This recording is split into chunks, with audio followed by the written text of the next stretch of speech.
séance de lecture du mardi 7 avril. Je reprends le texte qu'on a utilisé hier. On va le relire avec les enfants et on va insister sur les marqueurs du dialogue. On a bien compris que quand je commence à parler, j'ouvre mes guillemets.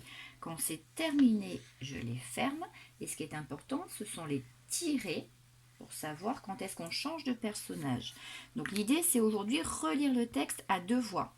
Quelqu'un fait Madame Manchot et quelqu'un fait Gustave. On va faire la même chose pour Henri. J'ouvre les guillemets quand je commence à parler. Je ne me trompe pas sur la bêtise qu'il y avait hier sur le fichier. Je ferme les guillemets quand on a terminé.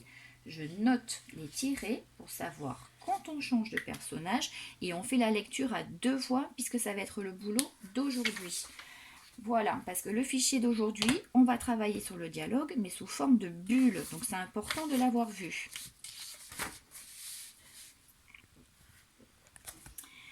Consigne 1. Bon, d'abord, la petite date, les mots des consignes, comme d'habitude. Coloris en orange ce que dit Gustave, d'où l'intérêt d'avoir fait la lecture à deux voix sur le texte avant. Coloris en rose ce que dit Madame Manchot et en vert ce que dit Henri. Donc on s'aperçoit que c'est Gustave qui parle beaucoup, que Madame Manchot, elle nous dit une seule phrase et que Henri nous en dit également une seule. Et ce sont ces phrases-là qui vont nous servir. Attention, on en a besoin. Consigne 2. Explique comment tu sais que les personnages parlent. Explique. Donc on fait formuler aux enfants les guillemets, les tirets, les indices de compréhension. Consigne 3. Recopie les paroles d'Henri. Alors d'abord, je vais surligner ma bulle. Ça, c'est important même sur le fichier, parce que ça s'appelle une bulle.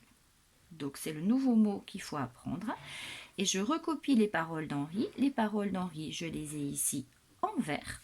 J'ai mon modèle en script, je le recopie en attaché. Consigne 4. Lis ce que dit Gina. J'entoure ma bulle puisqu'on est sur un dialogue et qu'on parle et on fait lire à l'enfant les paroles de Gina. Et consigne 5, j'écris dans la bulle ce que pourrait dire le personnage. Aide-toi de la boîte à mots. La boîte à mots, c'est ici. Je vais surligner les phrases dont j'ai besoin, les mots dont j'ai besoin pour pouvoir écrire ma phrase, pour être plus précise. Donc, Madame Manchot, elle est dans sa bulle, et c'est vrai que dans notre histoire, elle ne remercie pas Gustave. Elle s'en va toute contente, et on observe à son visage qu'elle est toute contente. Mais elle ne lui a pas dit.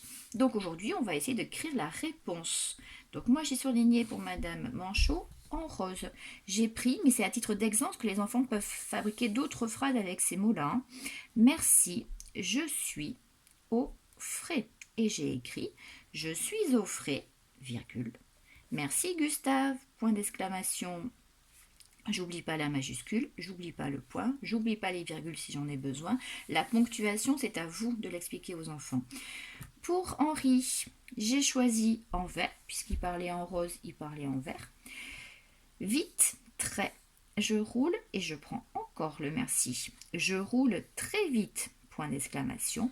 Merci Gustave, point d'exclamation. Là, j'ai choisi de faire deux phrases, donc j'ai deux majuscules.